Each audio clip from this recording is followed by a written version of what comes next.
water that's supplied to us. A lot of people take this for granted until something serious happens. And then that water doesn't come out that faucet anymore. Well, hello everyone. Welcome back to the channel. I figure I'd do a little quick update of what's going on here. And last night we dropped into the 13s and it felt like 3 degrees. And currently now it's 25 degrees and it feels like 20. So it's warming up a little bit. We still have snow on the ground, but we're still at freezing, so we continue to run a small stream of water out of our faucet to make sure that we don't have any freezing pipe that we have to deal with later. I wanted to give you an update as well. One of my friends 2 or 3 miles from here is out of water. She's not sure what's going on.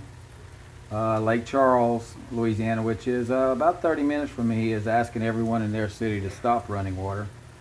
Well, you know what that does during the freezing. Everybody's going to have busted pipes once it's over with. But they just can't keep up. You know, you can figure every household is doing the same thing that I'm doing.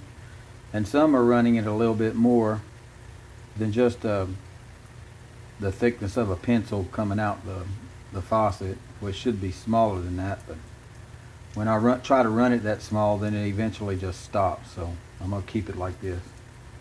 A lot of power issues. This area that they're talking about in Beauregard Parish, 2 or 3 other parishes as well, they're going to start shutting down power on an intermittent basis because they can't keep up with all the power from the space heaters and everything else. You know, the guys up north, they're set up to deal with stuff like this.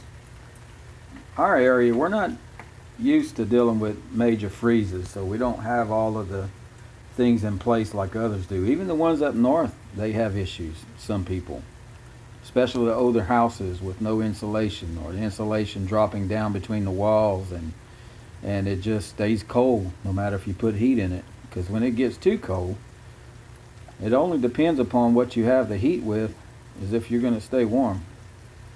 Our home, we do have natural gas, so as long as the natural gas is running, we do have heat, and as well as we're using space heaters as well. Not as many space heaters, so it's a comfortable 60 degrees in the home. And outside, it's getting a little warmer, so I think the sun will warm us up a little bit more. We're predicted to get another ice storm on Wednesday, so we'll see how that plays out. And while I have you here, I'll kind of show you what we've been doing and give you a little snapshot what you should probably, some of the minimal things that you could have on hand that can help you, because water can go out at any minute. They can have a busted main, and then all you're running your water inside your home doesn't do no good if you don't have water being supplied to your home. So hang on a second and I'll show you some more. These totes here I pick up at Walmart. They're inside the sporting goods area. They're 5-gallon containers. Comes with a little spigot, as you can see on this one here. The other ones are actually on the inside of the bottle because I don't use them, but these are full.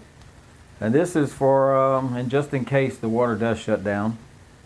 And we also have those IBC totes that are outside. There is some ice in the water, but it's not completely frozen. And I did take the lids off so it don't pressurize, end up cracking my tanks.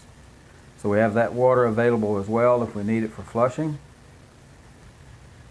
And a few items that I recommend that you can pick up that can help you with water. One of them I don't have with me because they're in my bags is the survival straw. But I do have some of these that I grabbed up and wanted to show you. I have some of these in some of my vehicles as well, and my bags. They got these Sawyer water filters. You can get these that have the gravity feed, and you can also get the 100,000 gallon Sawyer water filter as well. That's an option to make sure you can filter water if it gets to where you have to pull water from a pond or something. Let's say it gets that bad. Another option that you can use, I have a lighter here, also a water filter. You know, if boiling water is necessary, make sure you have some type of way to procure fire and make a fire with wood if you have to outside if the power's out, so you can boil your water. Water is life sustaining and you have to have it. And we also have a Berkey water filter that's full now. We actually drink from that. I do mostly. Or it's from the refrigerator that everybody else in the house uses on a daily basis. But if you don't have water coming into your house, then that's not going to work. And this is not going to work. We do have a big selection of water, for bottled water at least, that we can use for drinking. So guys, I just wanted to give you a little snapshot and a reminder, just because you have water now, you may not have it in even a freezing situation, not even a hurricane. So get your water preps together and have them on hand to where you could actually use if it's needed. I hope everyone's well, hope everyone's staying warm, stay safe, and always remember to prepare for the unknown.